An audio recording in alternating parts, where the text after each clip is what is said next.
실제로 지금 계속 자소서를 써도 이게 잘 안 돼가지고 고민을 많이 하고 있어요. 그래서 이게 남 얘기가 아니라 자기 얘기라고 하는 것을 사실 같이 얘기해 주고 싶어서 했었는데요. 이게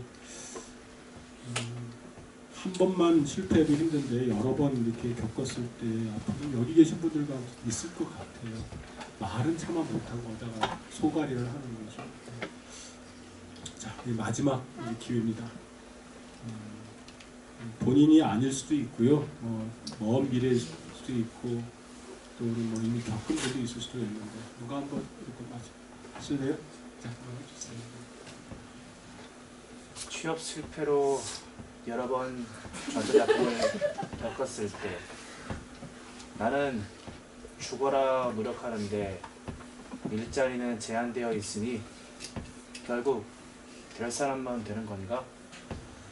어제도 친구들과 술을 먹으면서 세상을 원망했다. 벌써 몇 번째인지 모른다.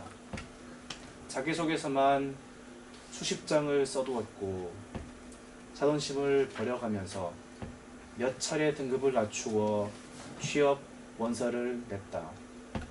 왜 안 되는 건지 수긍할 수 없다. 혹시 무슨 DJ 아세요?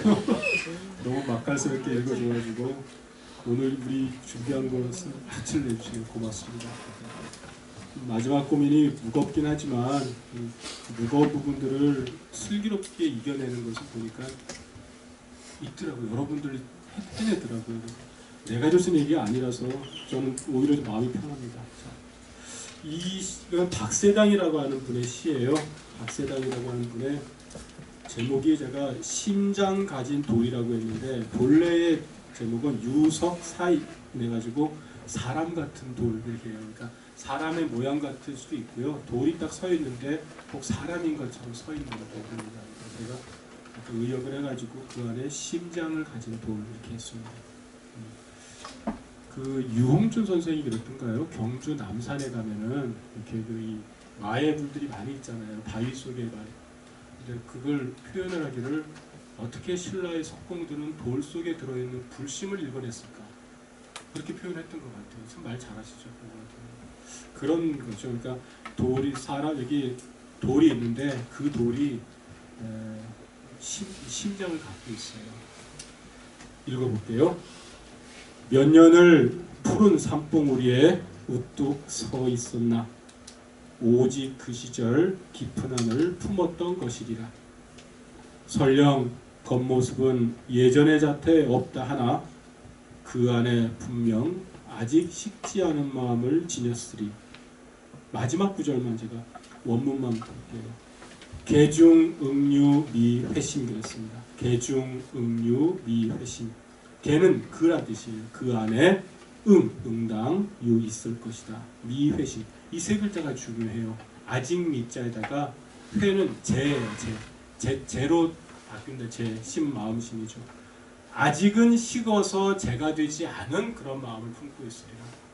이게 뜨거운 어떤 숯불을 하나 갖고 있는 거고 식지 않아서 언젠가 기회만 주어지면 확 불을 일으킬 그걸 얘기하고 있는 거죠. 그 마음을 학생들은 열정으로 읽어냈어요. 아마 심장을 가진 돌처럼 내 안에는 어떤 열정이 있을까, 어떻게 살려내야 될까, 그 얘기를 한번 들어보도록 하겠습니다. 취업을 위해 갖은 노력을 하는 친구들을 보면 자신이 한없이 작게 느껴질 때도 있습니다. 이처럼 취업은 상당한 시간이 드는 자기와의 싸움인데요. 노력과 결과가 딱 정확하게 비례하지 않아서 힘든 경우가 많습니다.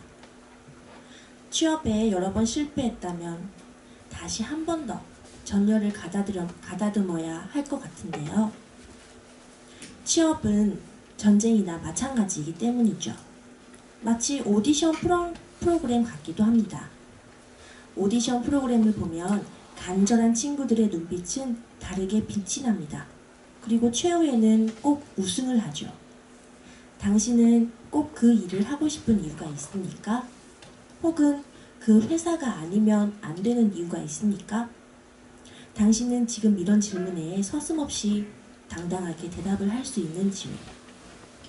대충대충 해서는 스스로 포기하게 되거나 또는 다른 경쟁자들에게 뒤처지게 된답니다. 당신이 간절함과 열정 그리고 투지를 가져야 하는 이유는 또 있는데요. 어떤 회사든 일단 입사만 하자, 이게 목적이라면 얼마 지나지 않아서 당신은 곧 길을 잃고 방황하게 될 것입니다. 이것보다는 조금 더 큰 꿈을 꾸어야 합니다. 나무가 아닌 숲을 보라는 진리가 다시 한번 떠오르는데요. 그저 입사만 원하는 사람과 입사 후에 자신이 어떻게 역량을 펼칠 것인지 각오가 되어 있는 사람은 분명히 다르게 나타날 것입니다. 자신의 이력서에 무엇이 부족한지를 볼 게 아니라 당신의 마음속 깊은 곳을 한번 들여다봐야 한다고 생각합니다. 내가 진정 원하는 게 무엇인지 말입니다. 취업이 당장 눈앞에 펼쳐진 숙제 같지만 결국은 10년 후, 20년 후에 자신의 인생을 걸고 베팅해야 하는 아주 중요한 승부입니다. 당신의 마음을 들여다봤다면 오늘부터 할 일이 엄청 많아질 수도 있겠군요. 목표와 방향을 새로 설정하는 일이 우선일 수도 있고요. 당신은 용감하고 부지런한 사람입니다. 열정과 투지도 있고요. 자신을 이력서 안에 가두지 말고 멀리 보세요. 외부의 시선과 나를 앞질러가는 사람들의 뒷모습에 흔들리지 말고 자신을 꼭 믿기 바랍니다. 언젠가 취업해서 자신의 역량을 뽐낼 당신의 모습을 힘껏 응원하겠습니다.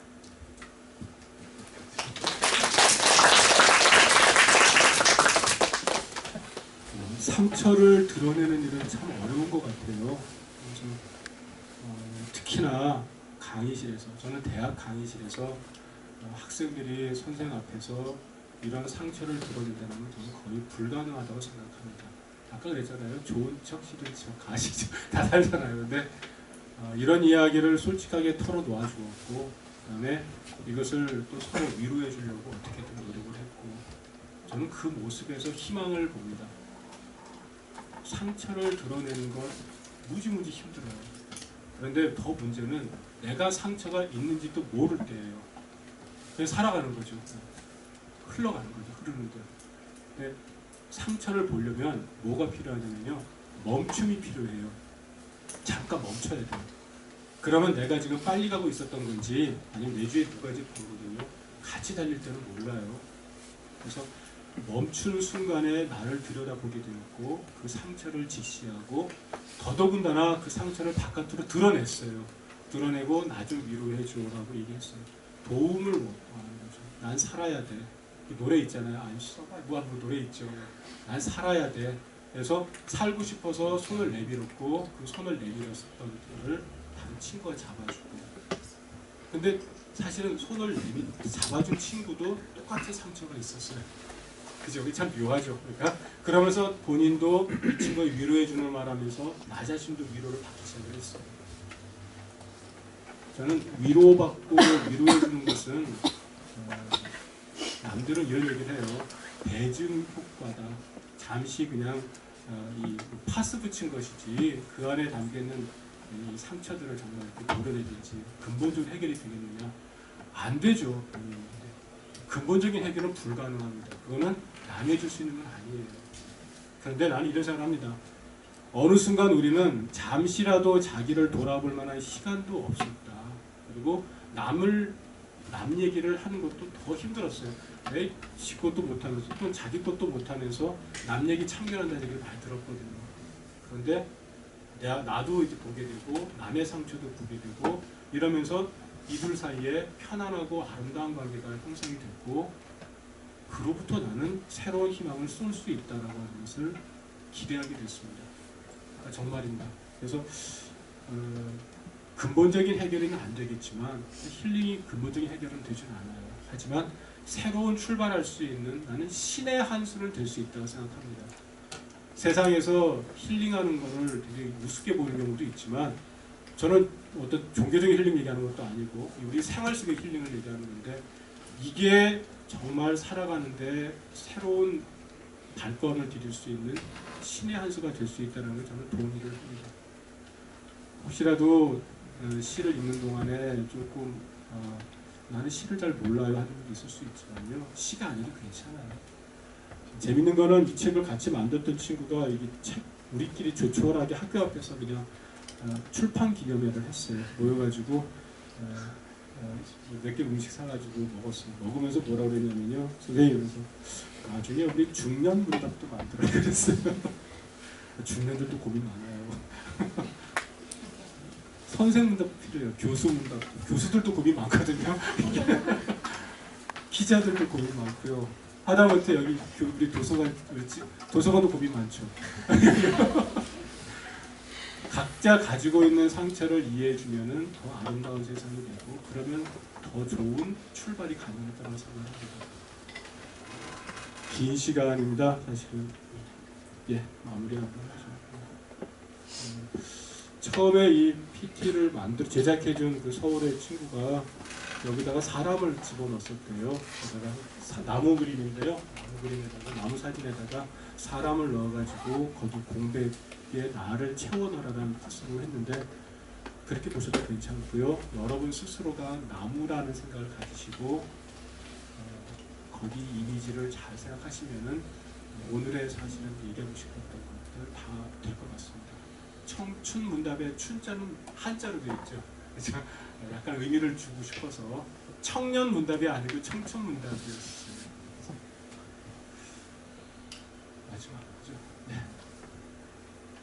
감사합니다. 고맙습니다.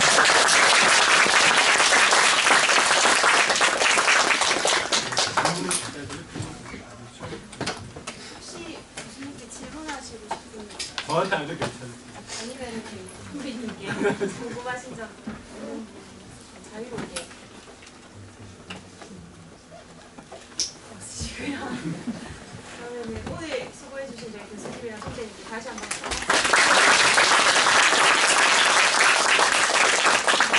아까 들어오실 때 접수받은 곳에서 기념품 받아서 가시면 되고요. 서명하시고 받아서 가시고 저희가 다음 주 화요일에는 학생 낭독회가 진행될 예정이에요. 오후 1시간에 여기에서 시작을 하니까 그때도 같이 친구분들이랑 같이 와가지고 같이 듣고 또 좋은 시간 가졌으면 좋겠습니다. 오늘 참석해 주셔서 감사합니다.